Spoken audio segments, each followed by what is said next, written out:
ప్రార్థన చేసుకుందాం. మా ప్రియ పరలోక తండ్రి, స్తోత్రాలు, కృతజ్ఞతలు, వందనాలు చెల్లిస్తూ ఉన్నాం. నీ ప్రియ కుమారుడు మా రక్షకుడైన యేసుక్రీస్తు ప్రభువారి ఉన్నతమైన శ్రేష్టమైన నామమున నీకెంతైనా స్తోత్రాలు, కృతజ్ఞతలు, వందనాలు చెల్లిస్తూ ఉన్నాను. మా పరిచర్య దీవించు, మా సాహసం ఫలింపచేయి. నీ నామానికి మహిమ తెచ్చుకో, కావలసిన కృప ఇయ్యండి.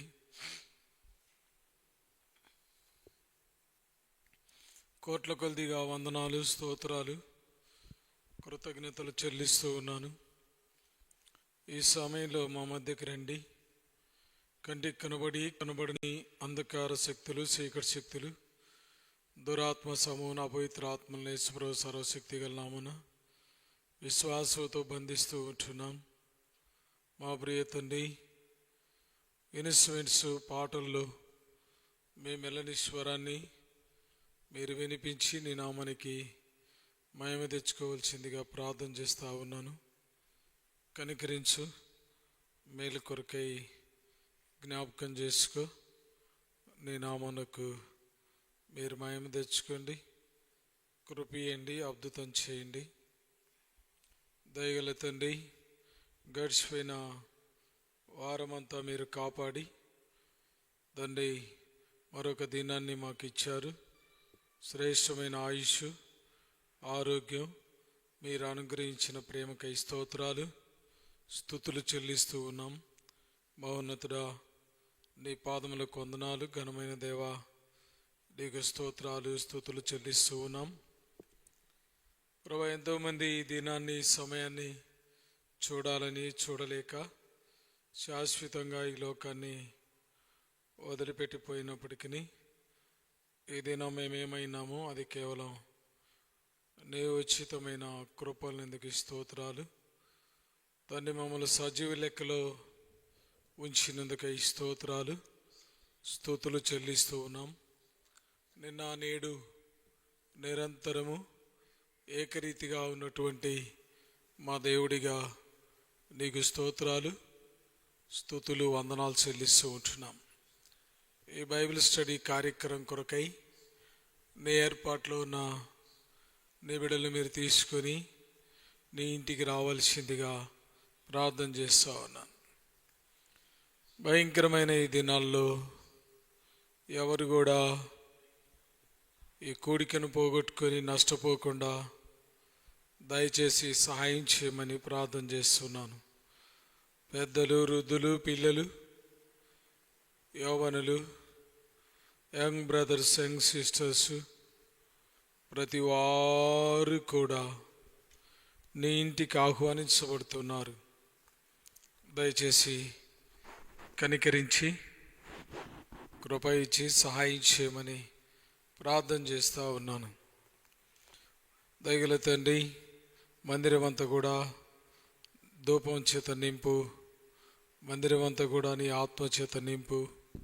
మందిరంలో ప్రవేశిస్తున్న నీ వీళ్ళందరికీ కూడా వినే చెవులు, గ్రహించే మనస్సు మీరు మాకు అనుగ్రహించమని ప్రార్థన చేస్తూ ఉన్నాను.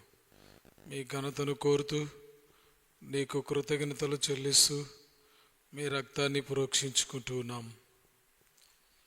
మమ్మల్ని కడిగి నూతనపరచండి. దయగల తండ్రి, ఈ దినం కొరకై ఏర్పాటు చేయబడిన ప్రభా మరి నిదాసులు మీరు బలపరిచి మీరు వాడుకోనండి. కార్యం జరిగించు, మెరాకిల్చి, అద్భుతంచి కృప ఇమ్మని ప్రార్థన చేస్తూ ఉంటున్నాం. నిలబడుతుండగా సాయం చేయండి. ప్రార్థన ఆత్మను మాపై మీరు కుమ్మరించండి. వాక్యం అందించగలిగే ఆత్మను మీరు కుమ్మరించండి. ఐతుపేల అభిరామ్, కోరహు, దాతాను, ఏదా, ఇస్కుల, సన్బలం, టోబి, ఆమాన్, అబ్షులం, అన్నే, ఎంబ్రే, పూగేల్, అలక్సేంద్రు ఆలోచనలన్నీ కూడా రద్దుపరచండి. యుద్ధం జరుగుతున్న దేశాలు జ్ఞాపకం చేసుకో. క్షేమం కలుగు చేయండి. దూర ప్రాంతాలను బిడ్డలు జ్ఞాపకం చేసుకో. అలాగే తండ్రి, బ్లెస్సింగ్ ఆత్మచేత ముద్రించు. దేవా, పీజీ కొరకై సాయించండి. బెనర్జీని ఆత్మచేతను బేబెంసి కొరకై నిమిత్తమైన ఉద్దేశం కోరుతున్నాం. కృతజ్ఞతలు చెల్లిస్తున్నాం.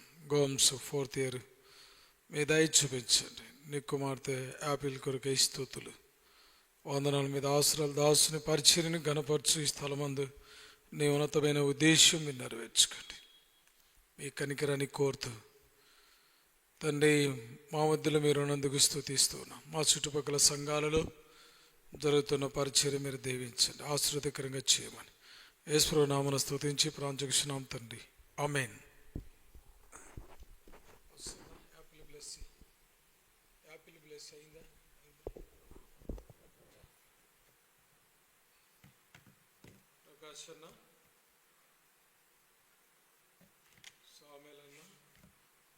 రండి.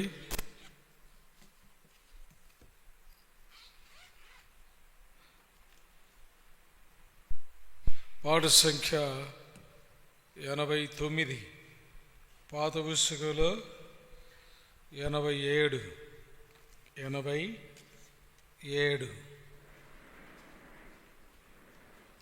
Song number 89, song number 87.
12 పాత పుస్తకంలో 506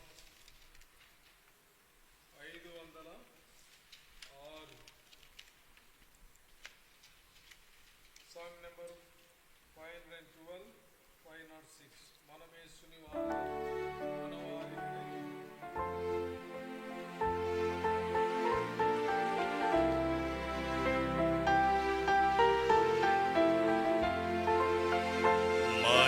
మనమేసుని వారలము తన వారిగానే యుందము మనమేసుని వారలము తన వారిగానే యుందము మనలను రక్షించెను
యుగములు మనమంతా ప్రభు యేసుతోను పెదము. యుగ యుగములు మనమంతా ప్రభు యేసుతోను పెదము. మనమేసుని వారలము తన వారిగానే యుద్ధము. మనమేసుని వారలము తన వారిగానే యుద్ధము. మనలను రక్షించెను తనకే స్తుతి పాడెదము. మనలను రక్షించెను తనకే స్తుతి పాడెదము. మనమేసుని వారలము తన వారిగానే యుద్ధము. మనమేసుని వారలము తన వారిగానే యుద్ధము. మూడవదిగా పాట సంఖ్య కొత్త పుస్తకంలో 274, పాత పుస్తకంలో 271, సాంగ్ నెంబర్ 274, సాంగ్ నెంబర్ 271. మనకై యేసు మరణించే మన పాపముల కొరకై.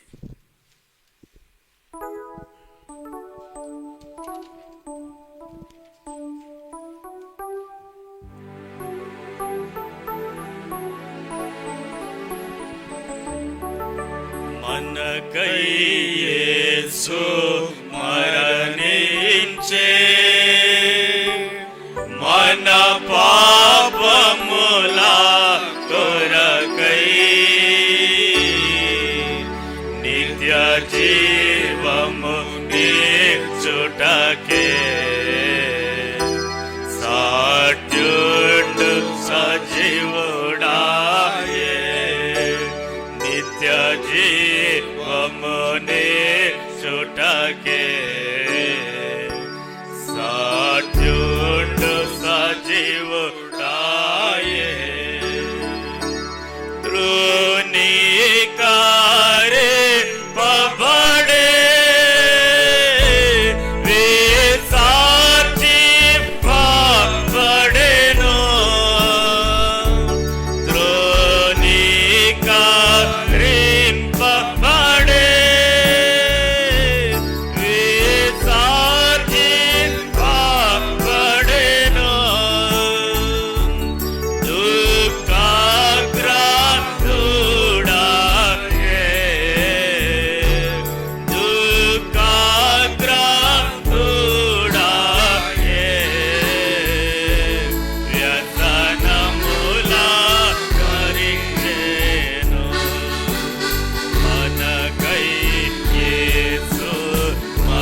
చివరిగా 285 కొత్త పుస్తకం, పాత పుస్తకంలో 282 285 282 యేసు సావు అంతే సిలువపై నీ కొరకే నా కొరకే.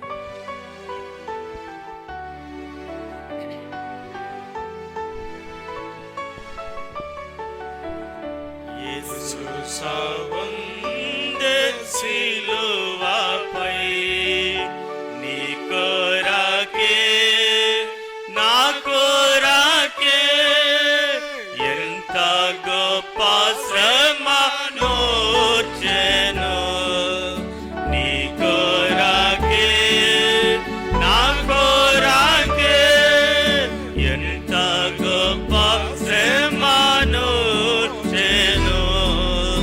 నీ కొరకే నా కొరకే నది వాలే యేసు రక్తము సిలువలో నుండి ప్రవహించే.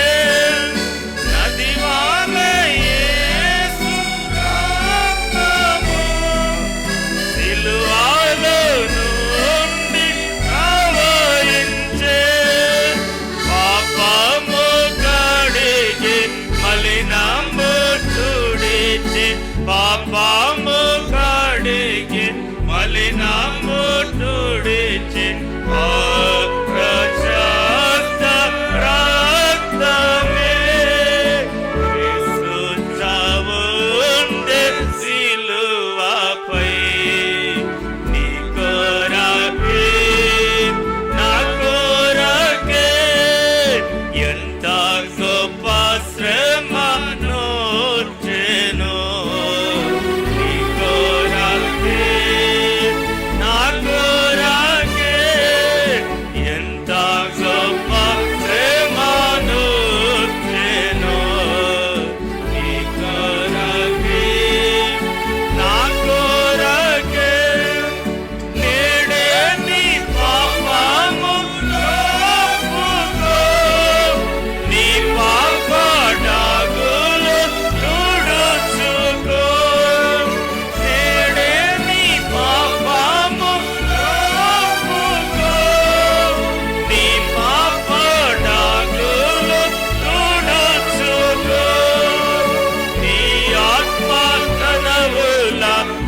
శుద్ధిపరచుకో నీ ఆత్మధనముల శుద్ధిపరచుకో క్రీస్తు యేసు రక్తములో యేసు చావుండే సిలువపై నీ కొరకే నా కొరకే ఎంత గొప్ప శ్రమను చేను నీ కొరకే నా కొరకే ఎంత గొప్ప శ్రమను చేను నీ కొరకే నా కొరకే పాప శిక్ష పొంద తగియుంటిని మన శిక్ష ప్రభువే సాయించెను పాప శిక్ష పొంద తగియుంటిని మన శిక్ష ప్రభువే సాయించెను నలుగా కొట్టవాడే పొడువాడే నీకై నలుగా కొట్టవాడే పొడువాడే నీకై అంగీకరించు యేసుని యేసు చావుండే సిలువపై నీ కొరకే నా కొరకే ఎంత గొప్ప శ్రమను చేను నీ కొరకే నా కొరకే ఎంత గొప్ప శ్రమను చేను నీ కొరకే నా కొరకే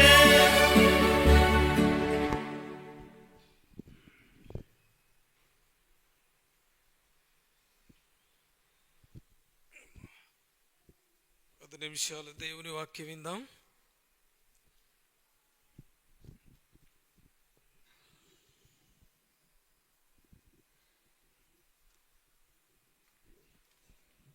అందరికీ ప్రైజ్ లార్డ్. దేవుని సహాయం నిమిత్తమై మనము ఒక చిన్న ప్రార్థన చేసుకుందాం.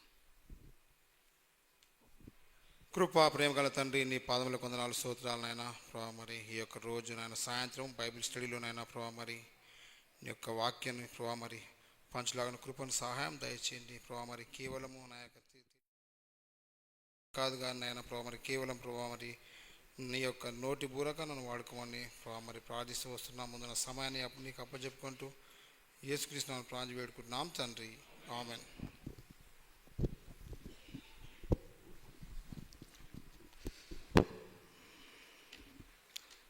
మనము బైబిల్ గ్రంథం నుంచి బైబిల్ స్టడీలో కొన్ని మాటలు చూసుకుందాం. మనము ద్వితీయోపదేశ కాండం 2వ అధ్యాయం 7వ వచనం చివరి మాటలు మాత్రం మనము చదువుకుందాం. ద్వితీయోపదేశ కాండం 2వ అధ్యాయం 7వ వచనం నేను చదువుతాను. చివరి కొన్ని మాటలు. నీ దేవుడైన యెహోవా నీకు తోడై ఉన్నాడు, నీకేమీ తక్కువ కాదు. అయితే దేవుడు ఈరోజు ఏం మాట్లాడుతూ వస్తున్నాడంటే మనతో, దేవుడు మనకు సమస్తము చేసిన వాడుగా ఉన్నాడు. అయితే నీ దేవుడైన యెహోవా నీకు తోడై ఉన్నాడు, నీకు ఏమీ తక్కువ కాదని చెప్పేసి దేవుని మాట ఇలాగ సెలవిస్తూ ఉంది. అయితే దేవుడు ఎందుకు ఈ యొక్క మాట పలుకుతున్నాడో మనము కొంచెం వెనుకకి వెళ్ళి చూసుకుందాం. దయచేసి తీయండి. ఆదికాండం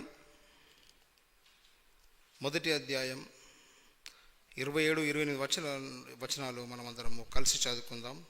2 వచనాలు. ఆదికాండం 1వ అధ్యాయం 26 నుంచి చదువుకుందాం. 26, 27, 28 మనమందరము కలిసి చదువుకుందాం. దేవుడు మన స్వరూపమందు మన పోలిక చొప్పున నరులను చేయుదము. వారు సముద్రపు చేపలను, ఆకాశ పక్షులను, పశువులను, సమస్త భూమిని, భూమి మీద ప్రాకు ప్రతి జంతువును ఏలుదురుగాక నీవు పలికెను. దేవుడు తన స్వరూపమందు నరిని సృజించెను. దేవుని స్వరూపమందు వాని సృజించెను. స్త్రీని గాను పురుషుని గాను వారిని సృజించెను. దేవుడు వారిని ఆశీర్వదించను. ఎట్లనగా మీరు ఫలించి అభివృద్ధి పొంది విస్తరించి భూమిని నిండించి దాన్ని లోపరుచుకొనుడి. సముద్రపు చేపలను, ఆకాశ పక్షులను, భూమి మీద ప్రాకు ప్రతి జీవిని ఏలుడని దేవుడు వారితో చెప్పాను. అయితే ఈ యొక్క లోకంలో దేవుడు ఈ మొదటి ఆదికాండంలో ఇవన్నీ కూడా దేవుడు ముఖ్యంగా మనము 28 మొదటి వర్షం మొదటి లైన్లో దేవుడు వారిని ఆశీర్వదించిన వారిని అంటే ఎవరిని? మనల్ని. అయితే మనం కూడా ఆదాము యొక్క సంతానం కాబట్టి మనం కూడా అందులో ఉంటాం. అయితే దేవుడు మనం ఆశీర్వదించినాడు కాబట్టి మనకేం చెప్తున్నాడు అంటే ద్వితీయోపదేశ కాండంలో నీకు ఏమీ కూడా తక్కువ కాదని చెప్పేసి దేవుడు సెలవిస్తూ వచ్చినాడు. అయితే మనము దేవుడు ఎలాగో మనల్ని ఆశీర్వదిస్తూ వచ్చినాడో చూసుకుందాం మనము. అయితే దేవుడు ఆదాము నుండి నోహా వరకు చూసుకుందాం. అయితే ఈ యొక్క జనరేషన్ వస్తూ ఉంది. ఆదాము నుంచి నోహా వరకు మనము కొన్ని మాటలు చూసుకొని మనం ముందుకు వెళ్దాం. ఆదికాండం 4వ అధ్యాయం 1వ వచనం చదువుతాను వినండి. ఆదాము తన భార్య అయిన హవ్వను కూడినప్పుడు ఆమె గర్భవతి అయి కయనును కని యెహోవా దయ వలన నేను ఒక మనిషిని సంపాదించుకున్నాను నేను. అలాగే 5వ అధ్యాయం 32వ వచనం కూడా ఒకసారి చూడండి. నోహవు 500 ఏండ్లు గడవాడై షేమును, హామును, యాపేతును కన్నా. అయితే ఇదంతా ఏంటంటే ఆదాం నుంచి ఈ యొక్క జనరేషన్ నడుచుకుంటూ వస్తూ ఉంది. అయితే దేవుడు మనల్ని ఆశీర్వదిస్తూ వచ్చినాడు. అయితే ఆ ఆశీర్వాదం వల్ల ఏంటంటే ఈ యొక్క జనరేషన్ వస్తూ ఉంది. అయితే నోహవు ఎన్ని సంవత్సరాలు బతికింటాడని ఇందులో రాసింది? 500 ఏండ్లు కలవాడై షేమును, హామెను, యాపేతును నోహవు కంటూ వచ్చినాడు. అయితే మనం చూస్తూ ఉంటే ఇక బైబిల్ గ్రంథంలో ఆదాం నుంచి నోహవు వరకు, నోహవు నుంచి ఎక్కడి వరకు వెళ్తూ ఉంది? జలప్రలయం వరకు వెళ్తూ ఉంది. ఆ యొక్క జలప్రలయం వెళ్ళే ముందు దేవుడు నోహవుతో మాట్లాడుతూ వచ్చాడు. అయితే మనం ఎన్నోసార్లు యొక్క వాక్యాన్ని విన్నవారంగా ఉన్నాం. ఇది తెలిసిన మీకు అందరికి కూడా తెలుసు. అయితే నేను పెద్ద గొప్ప చెప్పేది ఏం లేదు. అయితే దేవుని వాక్యాన్ని మనం ఎన్నిసార్లు చదివినా కానీ మనకు అది మధురంగానే ఉంటుంది. అయితే దేవుని వాక్యంలో మనము ఎప్పుడు కూడా నిలిచి ఉండాలంటే మనం పదే దాన్ని చదివే వారంగా ఉండాలి. అయితే ఈ ఆదాం నుండి నోహా వరకు, నోహా నుంచి జలప్రలయం వరకు మనకు దాదాపుగా అంత తెలుసు. అక్కడక్కడ కొంచెం మనం చూసుకుంటూ వెళ్తాం. అయితే నోహావుకు దేవుడు ఏం చెప్తూ వచ్చినాడు?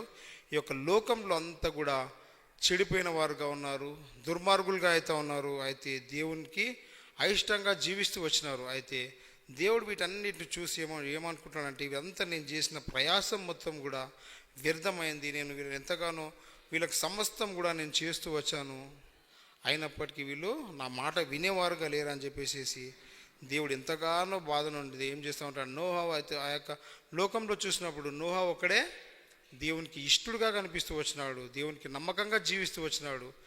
అయితే దేవుడు నోహాతో మాట్లాడుతూ వచ్చాడు, అయ్యా ఈ యొక్క లోకాన్ని నేను ఈ యొక్క జలప్రలయం ద్వారా నాశనం చేయడానికి సిద్ధపడుతూ వస్తున్నాను. అయితే నీవు నీతిపరునిగా కనిపిస్తున్నావు. అయితే దేవుడు బైబిల్ గ్రంథంలో నీతిపరుడు అని చెప్పేసి నోహావును కూడా అంటూ వచ్చినాడు. అయితే ఆ యొక్క నోహావుతో మాట్లాడినప్పుడు ఏమంటున్నాడంటే నోహావు దేవుని యొక్క మాటలు వినేవారుగా ఉన్నాడు. అయితే ఆ యొక్క ప్రాంతంలో నీకు కుటుంబాన్ని రక్షించుకునేవాడుగా ఉండాలని చెప్పేసి దేవుడు నోహావుకు ఒక ఓడను తయారు చేసుకోమని చెప్పేసి చెప్తా ఉంటాడు.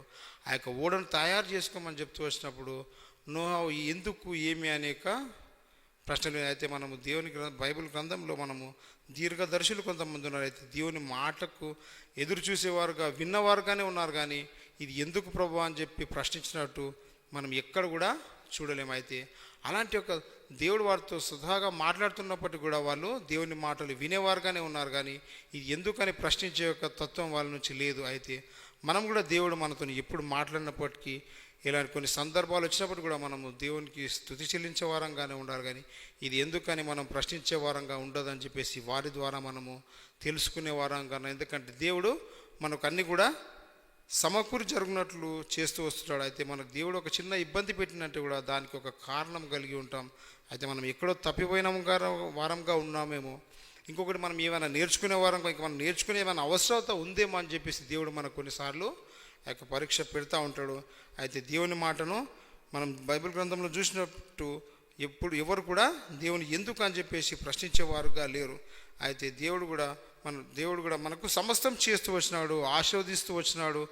అయితే మనం మన పితరులు బైబిల్ గ్రంథంలో ఉన్నవారు మన పితరులు ఎలాంటి యొక్క పొరపాట్లు చేస్తున్నారో, ఎలాంటి యొక్క జీవితంలోకి వెళ్తూ వచ్చినారో, ఎలాగో తిరిగి మళ్ళీ దేవుని దగ్గరికి వస్తూ వచ్చినారో, వారి యొక్క ఆ యొక్క ఇబ్బందులు దేవుని ఎలాగో మొరపెడుతూ వచ్చినారో, ఆ యొక్క మూలుగులు దేవుడు ఎలాగ వింటూ వచ్చినాడో, తిరిగి వారిని ఎలాగో క్షమిస్తూ వచ్చినాడో, తిరిగి తన దగ్గరికి ఎలాగో చేర్చుకుంటూ వచ్చినాడో మనము ఇక ముందు చూసుకునే వారంగా ఉందాం. అయితే దేవుడు మనకి ఏం చేస్తూ వచ్చినాడంటే ప్రతిది కూడా, అయితే మనము ఈ యొక్క లోకంలో ఉంటాం, లోకంలో ఏమంటూ ఉంటాం చెప్పండి ఒకసారి.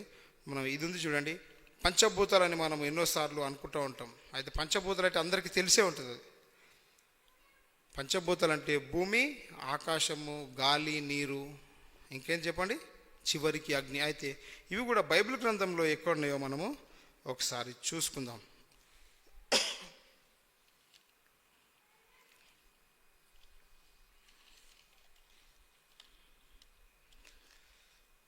అయితే ఫస్ట్ ఏం చూసుకున్నామంటే మనము ఆదికాండం 1వ అధ్యాయం 2వ వచనం.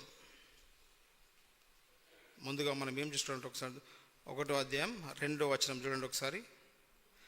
భూమి నిరాకారంగాను శూన్యముగాను ఉండెను, చీకటి అగాధ జలములపైన కమ్మిండును, దేవుని ఆత్మ జలములపైన అల్లాడుచును. అయితే దేవుని యొక్క ఆత్మ, మనం ఎవరైనా చనిపోతే ఏమంటాము, ఆత్మ అంటే ఆ యొక్క గాలి మన నుంచి వెళ్ళిపోతుంది కాబట్టి ఆత్మ పోయింది అని మనము ఆ యొక్క నిర్జీవంగా పడి ఉన్నారని చెప్పేసి మనము చూస్తూ ఉంటాం. అది మనకందరికీ తెలుసు. అయితే యొక్క ముఖ్యంగా దేవుని యొక్క ఆత్మ, ఆ యొక్క గాలి. అలాగే చూద్దాం, ఇంకా ముందుకెళ్తే మనం చూద్దాము ఆదికాండం 1వ అధ్యాయం 6-8 వచనాలలో చూడండి ఒకసారి. 6 నుంచి 8 వరకు. మరియు దేవుడు జలముల మధ్య ఒక విశాలము కలిగి ఆ జలములను ఈ జలములను వేరుపరచుగాకని పలికెను. దేవుడు ఆ విశాలమును చేసి విశాలం కింద జలములను, విశాలము మీది జలములను వేరుపరచగా ఆ ప్రకారమాయను. దేవుడు ఆ విశాలమునకు ఆకాశం అని పేరు. చాలు. అయితే ఇక్కడ 6వ వచనం ఏముందంటే, దేవుడు ఆ యొక్క జలముల మధ్య క్రింది భాగాన్ని మీది భాగం తీసేసినప్పుడు ఆ యొక్క పై భాగానికి ఏమని పేరు పెడుతూ వచ్చినాడు దేవుడు, ఆ విశాలానికి ఆకాశం అని పేరు పెడుతూ వచ్చినాడు. అలాగే భూమి కూడా చూసుకుందాం మనం బైబిల్ గ్రంథం లేకుంది. అది కొంచెం 1వ అధ్యాయము 9-10 ఒకసారి చూడండమ్మా. దేవుడు ఆకాశం క్రింద ఉన్న జలములు ఒకే చోటనే కూర్చబడి ఆరిన నేల కలుగును కాకని పలుకగా ఆ ప్రకారం ఆయను. దేవుడు ఆరిన నేలకు భూమి అని పేరు పెట్టి. చాలు. అయితే మనము ఆత్మ, దేవుని ఆత్మ, గాలి, అలాగే ఆకాశము, భూమి కూడా చూస్తూ వచ్చినాం. అలాగే నీరును కూడా మనము చూస్తూ వద్దాం. ఆదికాండం 2వ అధ్యాయం 10వ వచనం. మరియు ఆ తోటను తడుపుటకు ఏదెన్లో నుండి ఒక నది బయలుదేరి అక్కడి నుండి చీలిపోయి 4 శాఖలాయను. మొదటి దాని పేరు పీషోను. అది అవిలా దేశమంతటి చుట్టూ పారుచున్నది. అక్కడ బంగారం ఉన్నది. ఆ దేశ బంగారము శ్రేష్టమైనది.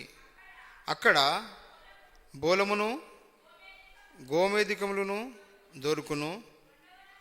2వ నది పేరు గీహోను. అది కీషు దేశమంతటి చుట్టూ పారుచున్నది. 3వ నది పేరు హిద్దెకేలు. అది అష్షూరు తూర్పు వైపున పారుచున్నది. 4వ నది పేరు యూఫ్రటీస్. చాలు. అయితే ఈ యొక్క నీటిని 4 పాయలుగా దేవుడు 4 నదులుగా ప్రవహింపజేస్తూ వచ్చినాడు. అయితే మనము ఈ అగ్ని అనేది చివరిది. మనం ఆత్మ చూసుకున్నాం, ఆకాశం చూసుకున్నాం, భూమి చూసుకున్నాం, నీటిని కూడా చూసుకుంటున్నాం. అయితే ఈ అగ్ని ఎక్కడుందో 3వ అధ్యాయం 24వ వచనం ఉంటుంది చూడండి. అప్పుడు ఆయన ఆదామును వెళ్ళగొట్టి ఏదెను తోటకు తూర్పు దిక్కున కెరూబులను జీవవృక్షమునకు పో మార్గమును కాచుటకు ఇటు అటు తిరుగుచున్న ఖడ్గ జ్వాలను నిలబెట్టిన. అయితే జ్వాల అంటే ఏంది? అగ్ని. అయితే దేవుడు మనకు దేవుని యొక్క ఆత్మ ఇస్తూ వచ్చినాడు, ఆకాశం ఇస్తూ వచ్చినాడు, భూమి ఇస్తూ వచ్చినాడు, నీరు, అలాగే మనకు అగ్ని కూడా దేవుడు మనకు సమస్తం కూడా ఇస్తూ వచ్చినాడు. అంతకంటే ఎక్కువగా తన స్వరూపంలో మనల్ని చేస్తూ నిర్మిస్తూ వచ్చినాడు. తన యొక్క జీవాత్మను మన ఊపిరిలో నింపుతూ వచ్చినాడు. అయితే ఇవన్నీ ఎందుకంటే దేవుడు తన బిడ్డలను ప్రేమించిన వానికి ఏదైనా చేయడానికి సిద్ధంగా ఉంటాడు. అయితే దాన్నే మనము పిడిచెవి పెట్టేవారుగా ఉంటాం. అయితే మనకు పిడవచెవి ఎలాగుందో ఒక్కసారి మనము చూసుకుంటూ వస్తాం. అయితే ఆదాం నుండి నోహ వరకు వింటున్నాం మనము. నోహ జలప్రలయం వరకు వింటూ వచ్చినాం. అయితే జలప్రలయం తర్వాత ఆ యొక్క ఓడలు ఎంతమంది నివసిస్తూ వచ్చినారు చెప్పండి? 4 కుటుంబం. నోహావు అలాగే 3 కుమారులు, ఆ యొక్క కోడను కూడా ఆ యొక్క ఓడలో నివసిస్తూ వస్తున్నారు. అలాగే ప్రతి ఒక్క జీవి కూడా ఆ యొక్క ఓడలో నుంచి సంరక్షిస్తూ ఆ యొక్క 40 రాత్రులు 40 పగళ్ళు ఆ యొక్క ప్రచండ వర్షం అయిపోయిన తర్వాత, ఆలిన నెల తర్వాత అవి బయటికి వెళ్తూ వచ్చినాయి. అప్పటికి వీరందరూ మంచి తెలివి గలవారే, మంచి జ్ఞానులే. అయితే దేవుడు వారిని ఇష్టపడుతూ ప్రేమించి వాళ్ళందరిలో నశింపజేయకుండా దేవుడు ఎంతో ప్రేమించి నోహు కుటుంబాన్ని కాపాడిన వాడు కావడం. అయితే నోహు కుటుంబం మంచిదే, కానీ వాళ్ళ వెనుక వచ్చిన తరం ఏమైపోయిందంటే దేవునికి అయిష్టులుగా జీవిస్తూ వచ్చినారు. అలా ఎలాంటి అయిష్టులు అంటే వాళ్ళ యొక్క ఆలోచన తెలివితేటలు ఎక్కడ పోయిందంటే ఒకసారి చూడండి. ఆదికాండం 11వ అధ్యాయం 1 నుంచి 9 వరకు మనము మార్చి చదువుకుందాం. ఒకసారి చూడండి వాళ్ళు ఏం చేస్తూ వచ్చినారు. ఆదికాండం 11వ అధ్యాయం 1 నుంచి 9 వరకు మనము మార్చి చదువుకుందాం. భూమి అందంతటా ఒక్క భాషయు ఒక్క పలుకును ఉండెను. వారు తూర్పున ప్రయాణమైపోచుండగా షీనారు దేశమందు ఒక మైదానం వారికి కనబడెను. అక్కడ వారు నివసించి, మనము ఇటుకలు చేసి బాగుగా కాల్చుతాం రండని ఒకరితో ఒకరు మాట్లాడుకొని, రాళ్లకు ప్రతిగా ఇటుకలను, అడుసునకు ప్రతిగా మట్టి కీలును వారికి ఉండెను. మరియు వారు మనము భూమి అంతటా చెదిరిపోకుండా ఒక పట్టణమును, ఆకాశం నంటు శిఖరము గల ఒక గోపురమును కట్టుకొని పేరు సంపాదించుకుందాం రండని మాట్లాడుకొనగా, యెహోవా నరుల కుమారులు కట్టిన పట్టణమును గోపురమును దిగి వచ్చెను. అప్పుడు యెహోవా, ఇదిగో జనము ఒకటే, వారికందరికీ భాష ఒకటే, వారు ఈ పని ప్రారంభించి ఉన్నారు. ఇక మీదట వారు చేయదలిచి ఏ పని అయినను చేయకుండా వారికి ఆటంకమేమీ ఉండదు. గనుక మనము దిగిపోయి వారిలో ఒకనికి తెలియకుండా అక్కడ వారి భాషను తారుమారు చేద్దాం రండని అనుకొనెను. అలాగే యెహోవా అక్కడి నుండి భూమి అంతటా వారిని చెదరగొట్టెను. గనుక వారు ఆ పట్టణంను కట్టుట మానిరి. దానికి బాబేలు అను పేరు పెట్టిరి. ఎందుకనగా అది యెహోవా భూజనులందరి భాషను తారుమారు చేసెను. అక్కడి నుండి యెహోవా భూమి అంతటా వారిని చెదరగొట్టెను. అయితే ఈ యొక్క మనుషులు వీళ్ళు ఏం చేస్తూ వచ్చారంటే, జలప్రలయం తర్వాత జరిగిన సంఘటన ఇది ఏంటంటే, వాళ్ళందరూ కూడుకొని వాళ్ళు ఎంతో మహాజ్ఞానులం అని చెప్పేసి వాళ్ళు అనుకోని చెప్పేసి ఏం చేస్తూ వచ్చినారు, ఆ యొక్క దేవుని కంటే మించిన పని చేస్తూ వచ్చినారు. అయితే దేవుని కంటే మించిన పని చేస్తే మన యొక్క జ్ఞానం ఎంతవరకు ఉందో ఒక్కసారి మనము చూసుకుందాం. ప్రసంగి మన జ్ఞానం ఎంత ఉందో, దేవుడు మనకు ఎంత జ్ఞానం ఇస్తూ వచ్చినాడో మనం ఒకసారి చూసుకుందాం. ప్రసంగి 3వ అధ్యాయం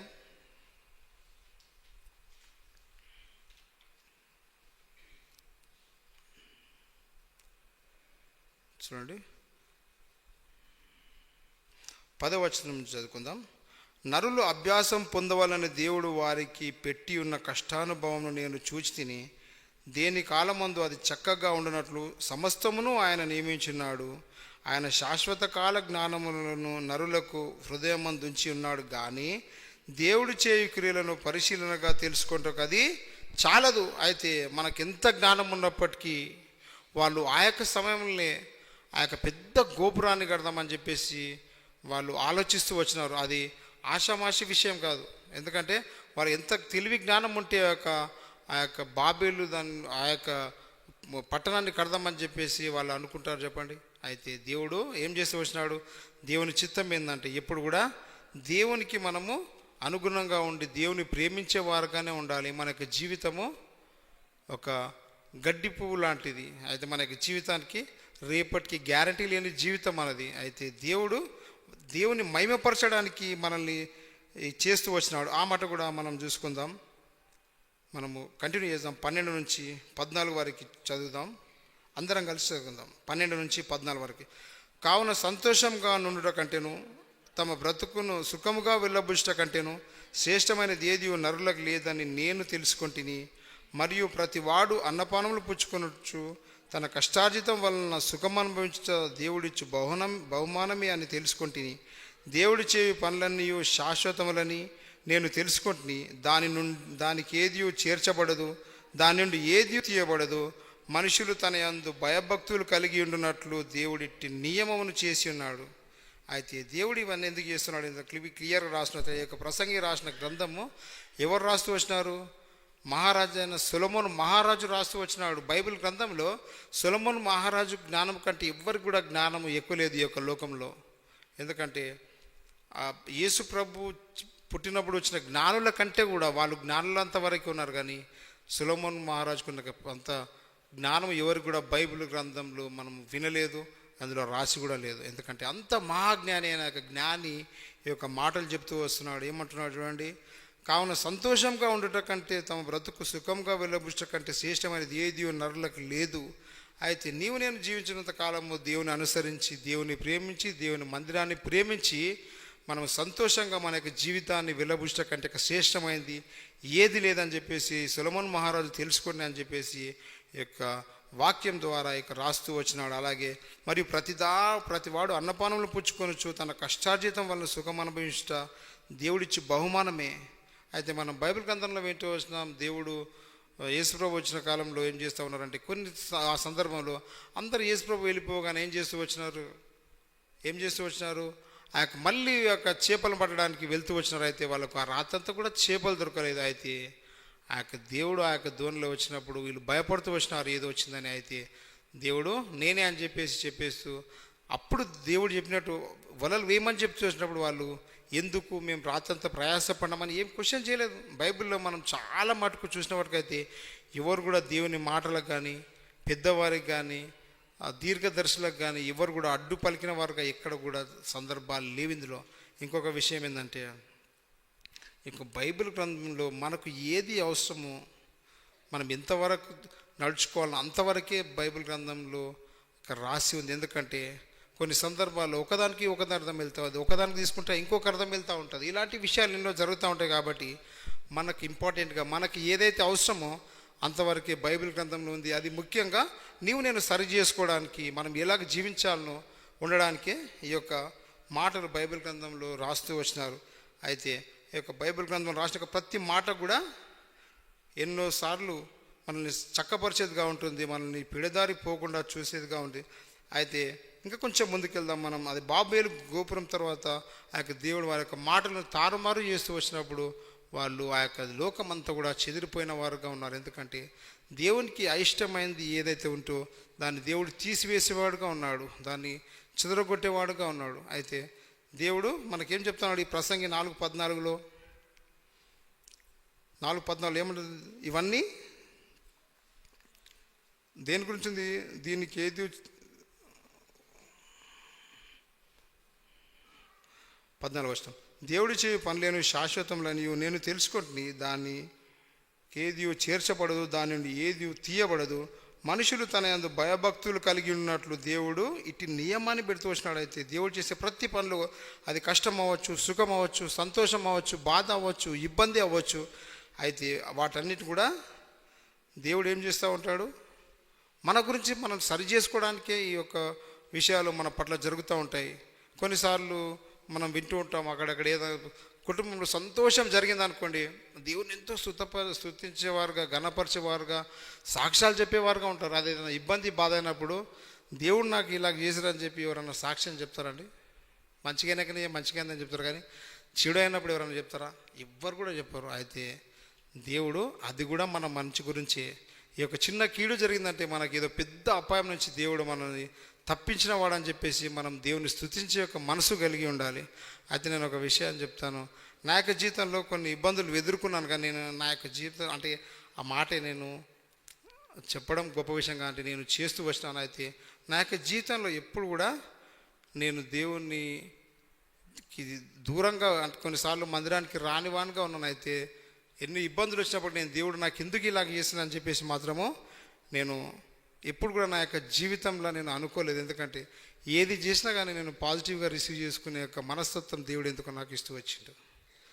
అయితే ఎప్పుడైతే మనం దేవునికి ప్రతి మన జీవితంలో పాజిటివ్గా మనం రిసీవ్ చేసుకునే వారంగా ఉంటే దేవుడు మనల్ని ఆశీర్వదించేవాడుగా ఉంటాడు. ఇంకోటి, దేవుడు మనల్ని ఎప్పుడు విడిచిపెట్టేవాడు కాదు. అలాగే మనం ఇంకా కొంచెం ముందుకెళ్దాం. ఆ యొక్క తర్వాత ఈ జలప్రలయం తర్వాత ఈ బాబేలు మందిరం తర్వాత వచ్చేసిన బాబేలు గోపురం తర్వాత మనం ఎక్కడి వరకు వెళ్తూ ఉంటామంటే షేము, హాము, అలాగే ఇస్సాకు, యాకోబు, ఏషా వరకు వెళ్తూ ఉంటాం. అలాగే తిరిగి చివరికి యోసేపు వరకు వస్తాం. యోసేపు వరకు వచ్చిన తర్వాత యోసేపును అన్నదమ్ములు ఏం చేస్తారు? అమ్మేస్తూ వచ్చినారు. ఎందుకంటే యోసేపు దేవునికి ఇష్టడు. అయితే దేవుని యొక్క మాట వినేవాడుగా ఉన్నాడు. అయితే ఆ దేవుని యొక్క మాటలు వింటూ ఆ యొక్క కలభావాన్ని ఎప్పుడైతే అన్నదమ్ములకు చెప్తూ వచ్చినాడో అన్నదమ్ములకు అసూయ కలుగుతూ వచ్చింది. కలిగినప్పుడు ఏం చేస్తూ ఉంటారంటే ఆ యొక్క తండ్రి కూడా ఏం చేస్తున్నాడు, ఆ యొక్క యోసేపుని ఎంతగానో ప్రేమిస్తున్నాడు కాబట్టి మిగతా వారికి అన్నదమ్ములకు ద్వేషపూరితమైన ఆలోచనలు వచ్చేసి అతన్ని బావిలో పడేసిన వారుగా ఉన్నారు. అయితే ఆ యొక్క బావిలో పడేసిన వాటికి కూడా దేవుడు అతను విడిచిన వాడుగా లేడు. ఆ యొక్క యోసేపు అనకు అర్థం ఏంటంటే ఫలించేడి కొమ్మ. అయితే ఆ బావిలో నుంచి తర్వాత రూబేను మాటల ద్వారా తీసి వారికి అమ్మినప్పుడు అతను ఎక్కడ వెళ్తూ ఉన్నాడు? ఐగుప్తు పట్టణానికి వెళ్తూ వచ్చినాడు. అక్కడ దేవుడిచ్చిన యొక్క జ్ఞానాన్ని, తెలివిని, ఆ యొక్క భయాన్ని దేవుని పిల్లల్ని ఎప్పుడు కూడా తక్కువ చేసేవాడుగా ఉన్నాడు. అయితే దేవుని పిల్లల్ని ఎప్పుడు ఉన్నత స్థాయిలో ఉంచుతారు. మనము బైబిల్లో చూస్తూ వస్తున్నాం. అలాగే దానియేలు కూడా చూసుకున్నాను. దానియేలు ఆ యొక్క రాజుకు మాట విననప్పటికీ, ఆ యొక్క విగ్రహ ప్రతిమను మొక్కనప్పటికీ కూడా దేవుడు అతని మాట వింటూ అతనికి తోడుగా ఉంటూ రక్షించిన వాడుగా ఉన్నాడు. అయితే దానియేలు ఏం మాట అన్నాడు? రాజుతో ఒక మాట అన్నాడు. ఏంటంటే, రాజుగారు ఒకవేళ నన్ను చంపినా, ఈ యొక్క సింహాలు తినివేసినా కానీ నాకు ఇబ్బంది ఏం లేదు, జీవం గల దేవుడు నన్ను రక్షిస్తాడు, ఒకవేళ రక్షించకపోయినా పర్వాలేదు అని చెప్పేసి ఒక గొప్ప సాక్ష్యం చెప్తూ వస్తుంటాడు. అయితే ఆ యొక్క మాట ద్వారా రాజు కూడా ఎంతగానో ఆసక్తి కలిగిన వాడై ఈ దానియేలు నమ్ముకున్న దేవుడే గొప్ప దేవుడుగా అని చెప్పి ఆ యొక్క రాజ్యాన్ని మొత్తం ప్రకటించేవాడుగా ఉన్నాడు. అయితే మనము ఇంకా కొంచెం ముందుకు వెళ్దాం. యోసేపు తర్వాత వచ్చేసి యోసేపు ఐగుప్తు దేశానికి వెళ్ళిన తర్వాత ఎన్నో ఇబ్బందులు వచ్చినాయి. అయితే ఆ యొక్క ఇశ్రాయేలు మూలుగులు కూడా మనం ఒకసారి విందాం. ఎలాంటి ఒక పరిస్థితికి వచ్చినారో చూద్దాం. మనం నిర్గమకాండం 1వ అధ్యాయం, నిర్గమకాండం 1వ అధ్యాయం 4 నుంచి నేను చదువుతాను. కొన్ని వచనాలు చదువుతాను. యాకోబు గర్భంలో పుట్టిన వారందరూ 70 మంది. అప్పటికి యోసేపు ఐగుప్తులో ఉండెను. యోసేపు అతని అన్నదమ్ములందరూ ఆ తరం వారందరూ చనిపోయి ఇశ్రాయేలీయులు బహుసంతానము గలవారై అభివృద్ధి పొంది విస్తరించి అత్యధికంగా ప్రబలిరి. వారున్న ప్రదేశము వారితో నిండి ఉండెను. అప్పుడు యోసేపును ఎరుగని క్రొత్త రాజు ఐగుప్తును ఏలనారంభించెను. అతడు తన జనులతో ఇట్లను, ఇదిగో ఇశ్రాయేలు సంతతి అని ఈ జనము మనకంటే విస్తారంగాను బలిష్టంగాను ఉన్నది. వారు విస్తరింపకున్నట్లు మనం వారి ఎడల యుక్తిగా జరిగించడం రండి. లేని ఎడల యుద్ధము కలుగునప్పుడు మన శత్రులతో చేరి మనకు విరోధంగా యుద్ధం చేసి ఈ దేశంలో నుండి వెళ్ళిపోదురేమో అనెను. కాబట్టి వారి మీద పెట్టిన భారములలో వారిని శ్రమ పెట్టుటకు వెట్టి పనులు చేయించు అధికారులను వారి మీద నియమింపగా వారు ఫరో కొరకు ధాన్యాదులను నిల్వ చేయు పీతోము రామేసేనను పట్టణం కట్టిరి. అయినను ఐగుప్తీయులు వారిని శ్రమ పెట్టిన కొదలి వారు విస్తరించి ప్రబలిరి గనుక వారు ఇశ్రాయేలు ఎదుట అసహ్యపడిరి. ఇశ్రాయేళ్ల చేత ఐగుప్తీయులు కఠినంగా సేవ చేయించుకొండ్రి. వారు ఇశ్రాయేళ్ల చేత చేయించుకున్న ప్రతి పని కఠినంగా ఉండేను. వారు జిగట మంటి పనిలోను, ఇటుకల పనిలోను, పొలములోను చేయు ప్రతి పనిలోనూ కఠిన సేవ చేయించి వారి ప్రాణములను విసిగించిరి. అయితే వాళ్ళంతగా ఐగుప్తు యొక్క మన యోసేపుకు సంబంధించిన రాజు కాకుండా కొత్త రాజు వచ్చిన తర్వాత ఈ యొక్క దురాలోచన వాళ్ళకు వచ్చేసింది. ఎందుకంటే మనకంటే వీళ్ళు ఎక్కువ విస్తరించిపోతూ ఉన్నారు. రేపే మన యుద్ధం జరిగినప్పుడు మన శత్రు దేశాలతో కలిసి యుద్ధం చేసి వారికి సహాయం చేసి ఇక్కడ నుంచి వెళ్ళిపోదురేమని చెప్పేసి వాళ్ళకు ఒక ఆలోచన వస్తూ వచ్చింది. అయితే వాళ్ళను ఎంత కట్టిన పెట్టినప్పటికీ, ఇక్కడ 12వ వచనం చూడండి, ఆయనను ఐగుప్తులు వారిని శ్రమ పెట్టిన కొలది వారు విస్తరించి ప్రబలు కనుక వారు ఇశ్రాయేలు ఎదుట అస్సపెట్ట. అయితే అంత చేసినప్పటికీ ఆ యొక్క బాధను భరించుకుంటూ కూడా వాళ్ళు విస్తరించినప్పుడు ఏం చేసినట్టు ఐగుప్తులు సిగ్గుపడుతూ వచ్చినారు. అయితే దేవుని కార్యాలు ఎలా ఉంటాయంటే, మనకి దేవునిలో ఉంటేనే మనకు అర్థమవుతూ ఉంటుంది. ఎందుకంటే దేవుడు చేసే కార్యాలు ఎలాగుంటాయంటే మనం ఊహించిన వారంగా ఉండం. అలాంటి ఒక గొప్ప అద్భుత కార్యాలు ఎన్నో ఇక్కడ బైబిల్ గ్రంథంలో ఉన్నాయి. మనం అవి ఇప్పుడు చూసుకోవడానికి సమయం లేదు. కానీ దేవుడు మనల్ని విడిచిపెట్టేవారుగా ఉన్నారు. అయితే ఆ యొక్క ఫరో ఇంత శ్రమ పెట్టినప్పటికీ వాళ్ళు ఇంకా అత్యధికంగా వస్తున్నారు. దాని తర్వాత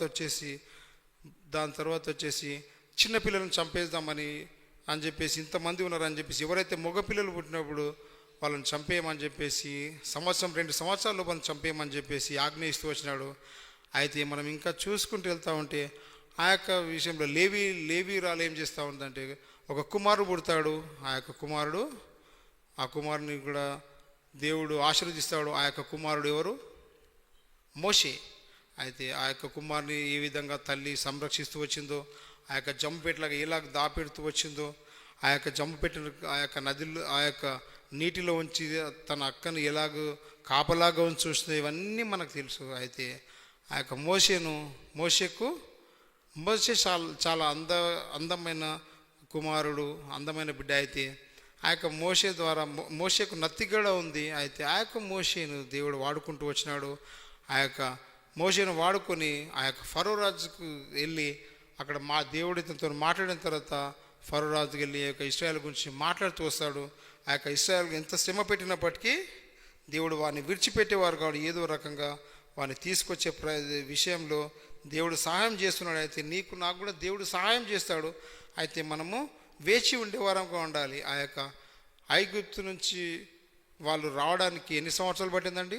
40 సంవత్సరాలు పడుతూ వచ్చింది. ఆ యొక్క 40 సంవత్సరాల్లో ఎన్నో అద్భుత కార్యాలు చూస్తూ వచ్చినారు. ఈ యొక్క ప్రయాణం కంటే ముందు దేవుడు వాళ్ళకి 10 తెగుళ్ళు రప్పిస్తూ వచ్చినాడు. ఆ యొక్క 10 తెగుళ్ళు కూడా మనం చూసుకోవాలంటే సమయం లేదు. కానీ ఆ యొక్క రకపేజో పదవ మిచ్చుతో అనే ఒక వర్డ్ ఉంటుంది. రక్తము కప్పలు ఇలాగ అని చెప్పేసి ఒకటి ఉంటాం అంతే. ఆ యొక్క సింగిల్ షార్ట్ వర్డ్లో రకపేజో పదవ మిచ్చుతో అని చెప్పేసి ఉంటుంది. ఆ యొక్క అన్ని తెగులు కూడా దేవుడు ఐగుప్తులకు కలిగిస్తూ వచ్చినాడు. అయితే అక్కడే ఉన్న ఇశ్రాయేలు ప్రజలకు ఎవరికి కూడా నష్టం కాలేదు. దేవుని యొక్క హస్తం వారిపైన ఉంటా ఉంది. దేవుడు వారందరినీ కాపాడుతూ వచ్చినాడు. ఇవన్నీ చూస్తూ అనుభవిస్తూ కూడా వాళ్ళు దేవుని మరిచిన వారికే ఉన్నాం. ఇక నీ యొక్క జీవితంలో, నా యొక్క జీవితంలో మనము దేవుని మరిచే వారంగా ఉండకూడదని చెప్పేసి ఈ యొక్క దేవుని వాక్యం ద్వారా సెలవిస్తూ వస్తున్నాను. అయితే మనం జ్ఞాపకం చేసుకోవాల్సింది ఏంటంటే, దేవుడు మనకు ఎప్పుడు కూడా సహాయం చేసేవాడుగా ఉంటాడు. ఈయన ఇబ్బందులు వచ్చినప్పటికీ మనము దేవుని విడిచే వారంగా ఉండొద్దు. ఎందుకంటే దేవుడు శాశ్వతమైన ప్రేమతో మనల్ని ప్రేమిస్తూ వస్తుంటాడు. అయితే ఆ దేవుని ప్రేమ కూడా ఎలాగుందో మనము ఒకసారి చూసుకుందాం.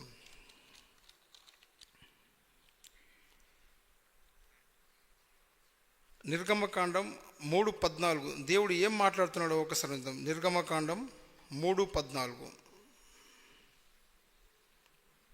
నిర్గమకాండం 3:14. అందుకు దేవుడు నేను ఉన్నవాడును. చాలు. అయితే దేవుడు ఏమంటున్నాడంటే, దేవుడు ఉన్నవాడను. అయితే దేవుడు నీతో నాతో కూడా ఉన్నవాడుగా ఉన్నాడు, మనతో ఉన్నవాడుగా ఉన్నాడు. మనం జీవించి ఉన్నంత వరకు దేవుడు మనతో ఉన్నవాడుగా ఉన్నాడు. అయితే దేవుడు ఎప్పుడు ఉంటాడంటే, మనం దేవుని మాటలు విన్నప్పుడు, దేవుని కార్యాలు చేసేటప్పుడు, దేవునికి భయపడినప్పుడు, దేవునికి భయభక్తులుగా జీవించినప్పుడు, దేవుని మాటలు మనం విన్నప్పుడు, దేవుని స్తుతించినప్పుడు, గణపరిచినప్పుడు, దేవుని యొక్క మందిరంలో మనము తగ్గించుకొని జీవించినప్పుడు దేవుడు ఉన్నవాడు. అయితే ఒక లాస్ట్ టైం ఒక 2-3 months కింద ఒక సేవకుడు వచ్చి ఇదే వాక్యం చెప్తూ వచ్చినాడు. అందుకు దేవుడు నేను ఉన్నవాడను అనువాడనై ఉన్నానని మోషేతో చెప్పానని చెప్పి మాట చెప్తున్నాడు. అయితే అతను చెప్తూ వచ్చింది ఏంటంటే, అది ఏందో నాకు కూడా కరెక్ట్ తెలియదు. కానీ దేవుడు ఉన్నవాడు అని చెప్పగలిగే మాట ఆ యొక్క వాక్యం చెప్తూ వచ్చినాడు ఆ యొక్క సేవకుడు. అయితే దేవుడు ఉన్నవాడు. నిన్ను నన్ను ప్రేమించేవాడు, నిన్ను నన్ను ఆదరించేవాడు, నిన్ను నన్ను సంరక్షించేవాడు, నిన్ను నన్ను మంచి ద్రోవలో నడిపించేవాడు, ప్రతి విషయంలో సహాయపడేవాడు, ప్రతి విషయంలో నిన్ను ఎప్పుడు కూడా కంటికి కాపుగా చూసుకునేవాడుగా ఉన్నాడు. అయితే దేవునికి మనము భయభక్తులు కలిగి జీవిస్తున్నాడు. అయితే దేవుడు ఇశ్రాయేళ్ల పట్ల ఒక మాట మాట్లాడుతూ వస్తున్నాడు. ద్వితీయోపదేశకాండం 2వ అధ్యాయం 7వ వచనం చూడండి. ద్వితీయోపదేశకాండం 2వ అధ్యాయం 7వ వచనం ఇప్పుడు కంప్లీట్గా చదువుకుందాం మనం అందరం. నీ చేతుల పనులన్నిటిలోనూ నీ దేవుడైన యెహోవా నిన్ను ఆశీర్వదించెను. ఈ గొప్ప అరణ్యంలో నీవు ఈ 40 సంవత్సరములు సంచరించిన సంగతి ఆయన ఎరుగును. నీ దేవుడైన యెహోవా నీకు తోడై ఉన్నాడు, నీకేమీ తక్కువ కాదు. అయితే ఈ యొక్క 40 సంవత్సరాల్లో ఇశ్రాయేలును ఐగుప్తు దేశం నుంచి కానాను దేశానికి తీసుకొచ్చినప్పుడు ఆ యొక్క మార్గ మధ్యంలో పగటిలో మేఘస్తంభంగా, రాత్రిలో అగ్నిస్తంభంగా వారికి భోజనానికి ప్రతి విషయంలో దేవుడు ఆకాశం నుంచి కురిపించిన మన్నాను వాళ్ళకు ఆహారంగా ఇస్తూ వచ్చినాడు. వాళ్ళు మాంసం కోసము ఏడ్చినప్పుడు దేవుడు వాళ్ళు తిని విసుగు చెందేలాగా దేవుడు ఇస్తూ వచ్చినాడు. అయితే ఈ 40 సంవత్సరాలు ఇశ్రాయేలు దేవుణ్ణి విసిగించేవారుగానే ఎక్కువ కనిపిస్తూ వచ్చినారు. ఎన్నో అద్భుత కార్యాలు, ఆశ్చర్యకార్యాలు చూస్తూ వచ్చినప్పటికీ దేవుని విసిగించేవారుగానే ఉన్నారు. ఆ యొక్క నీళ్లు లేనప్పుడు ఆ యొక్క బండ ద్వారా నీళ్లు తీపిస్తుంటాడు. ఆ యొక్క ఎర్ర సముద్రము దాటేటప్పుడు కూడా వాళ్ళు చూస్తూ వచ్చినారు. ఫరో సైన్యాలు, రథాలు, చక్రాలు అక్కడ ఊడిపోతూ వచ్చినాయి వాళ్ళు వెంబడిస్తున్నప్పుడు. అయితే ఇవన్నీ చూస్తూ వచ్చినాక కూడా దేవుని వీళ్ళు విసిగించిన వారిగా ఉన్నారు. ఎందుకంటే దేవుడు ఆ యొక్క చేసే గొప్ప కార్యాల కోసం వీళ్ళు వేచి ఉన్నవారుగా లేరు. అయితే మనం ఆ ప్లేస్లో ఉంటే ఏం చేస్తామో తెలియదు, కానీ అంత ఓపిక వాళ్ళకు ఓపిక ఉందా లేదా తెలియదు, కానీ మనకైతే ఖచ్చితంగా ఉండదని నేను అనుకుంటే. ఎందుకంటే వాళ్ళు చూసిన వాళ్ళు ఆ ఓపిక తర్వాతనే చేసినచ్చు. అయితే దేవుడు ఏం చేస్తూ ఉంటాడు, ఇంకా కొంచెం ఓపిక అవసరం. అందుకనే యేసుక్రీస్తు ప్రభువారు ఈ యొక్క లోకానికి వచ్చి ఒక మానవుడు ఎలాగ జీవించాలి, ఎలాగ ఉండాలి, ఎలాంటి పరిస్థితుల్లో ఉండాలి, ఎలా మెసులుకోవాలి, ఎలాగ ఇతరులతో ఉండాలి అని చెప్పేసి అతను ఎవరో చెప్పడం కాదు, తను ఈ యొక్క లోకానికి వచ్చి ఆ యొక్క 33 సంవత్సరాల్లో దేవుడు ఎంతగానో ఎన్నో విషయాలు మనకు ప్రాక్టికల్గా చూపిస్తూ వచ్చినాడు. అయితే బైబిల్ గ్రంథంలో ఒక మాట ఉంటుంది, చూసి నమ్మిన వారి కంటే చూడక నమ్మిన వారు ధన్యులు అని చెప్పేసి సెలవిస్తూ ఉంటాడు. అయితే మనం చూడకపోయినప్పటికీ ఇది నిజమైన దేవుడు. అయితే మనం నిజమైన దేవునిగా మనం అంగీకరిస్తూ వచ్చినాం. అయితే మనం నిజమైన దేవునిగా అతను విశ్వసిస్తూ వచ్చినాం, ప్రేమిస్తూ వచ్చినాం. ఎందుకంటే మనం ఈ యొక్క లోకంలో ఏది ఉన్నప్పటికీ ఈ బైబిల్ గ్రంథంలో ఉన్న క్లియర్ కట్గా ఎక్కడ కూడా లేదు. మీరు ఏ గ్రంథాలు చూసినప్పటికీ కూడా లేదు. అయితే ఈ బైబిల్ గ్రంథంలో ఆది మొదలుకొని అంతం వరకు బైబిల్ గ్రంథంలో ఈ యొక్క లోకం ఇంతకుముందు ఆది ఎలాగ ఉండేది, దాని తర్వాత లోకం ఎలాగ వచ్చింది, దాని తర్వాత నరులు ఎలా వచ్చారు, ఇవన్నీ విషయాలు బైబిల్ గ్రంథంలో రాసి ఉన్నాయి. అలాగే శాస్త్రులు కూడా, అలాగే సైంటిస్టులు కూడా వీటిని ఒప్పుకుంటూ వస్తున్నారు. అయితే దేవుడు మనకి ఏదైతే ప్రేమ చూపిస్తూ వస్తున్నాడో వాటికి అనుగుణంగా మనం ఉండాలి. అయితే చివరిగా మనం మళ్ళీ ఒకసారి ఈ ద్వితీయోపదేశకాండం 2వ అధ్యాయం 17వ వచనం మళ్ళీ ఒకసారి మనం అందరం క్లుప్తంగా చదువుకుందాం. నీ చేతుల పనులన్నిటిలోనూ నీ దేవుడైన యెహోవా నిన్ను ఆశీర్వదించెను. ఈ గొప్ప అరణ్యంలో నీవు ఈ 40 సంవత్సరములు సంచరించిన సంగతి ఆయన ఎరుగును. నీ దేవుడైన యెహోవా నీకు తోడైనాడు, నీకేమీ తక్కువ కాదు.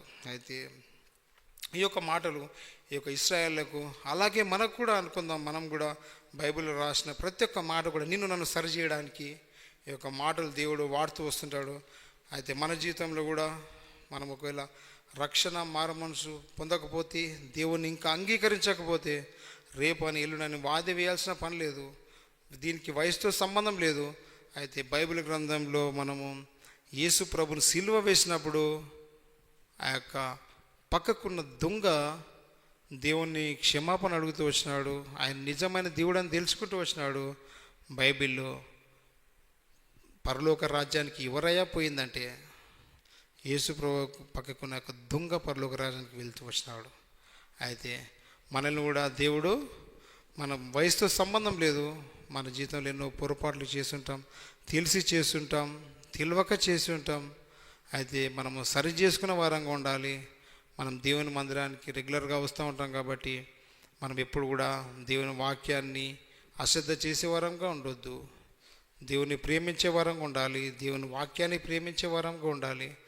అన్నిటికంటే ముఖ్యంగా దేవుని దగ్గర తగ్గించుకునే జీవితం మనలో కలిగి ఉండాలి.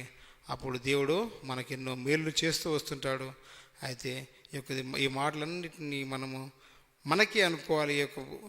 ఈ యొక్క బైబిల్లో ఉన్న ప్రతి ఒక్క మాట మనల్ని సరి చేసుకోవడానికి అని చెప్పేసి మనం గుర్తుపెట్టుకోవాలి. ఇంకొక ముఖ్యమైన విషయం ఏంటంటే, మనం ఏమి చేసినప్పటికీ మనము బ్రతికున్నప్పుడే, మనలో ప్రాణం ఉన్నప్పుడే మనము దేవుణ్ణి అంగీకరించే వరంగా ఉండాలి.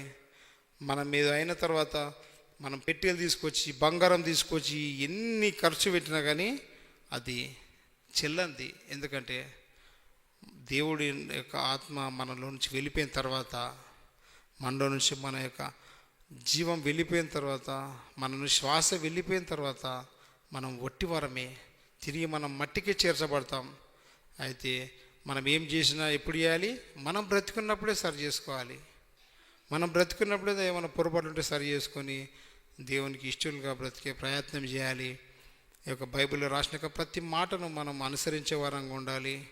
మన బైబిల్లో గ్రంథంలో రాసిన ప్రతి మాట కూడా మనం దాన్ని ధ్యానించినట్టయితే అది మనకు మేలుకరంగా ఉంటుంది. అయితే దేవుడు నన్ను ప్రేమించేవారుగా ఉన్నాడు. అయితే మొదటి నుంచి దేవుడు ఒకటే మాట చెప్తూ వస్తున్నాడు. దేవుడు మనల్ని ఆశీర్వదించేవాడుగా ఉన్నాడు.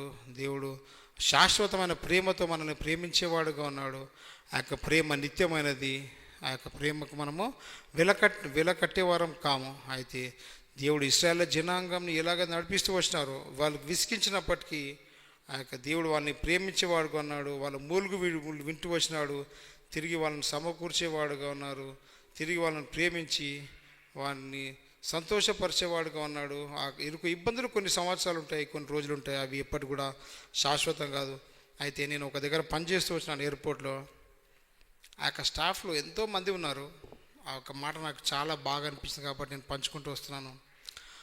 ఒక ముస్లిం ఉన్నాడు, మిగతా వారందరూ ఉన్నారు. వాళ్ళు ఏం చేస్తున్నట్టు ఎప్పుడు ఆ ముస్లిం అని సతాయించేవాళ్ళు.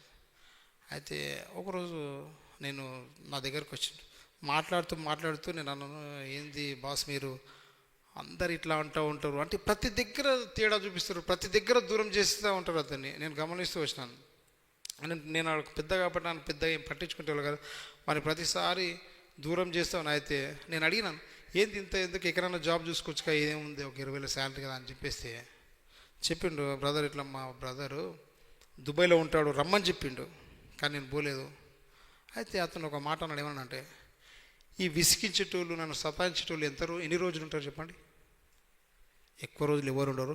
అలాంటి విసిగించిపోయిన వాళ్ళు నా ముంగలో చాలామంది ఉన్నారు అని చెప్పినప్పుడు నేను బాగా ఆలోచించిన. అంతే, విసిగించేవారు, బాధించేవారు, దుఃఖపడేవారు ఎక్కువ రోజులు చేయరు. ఎందుకంటే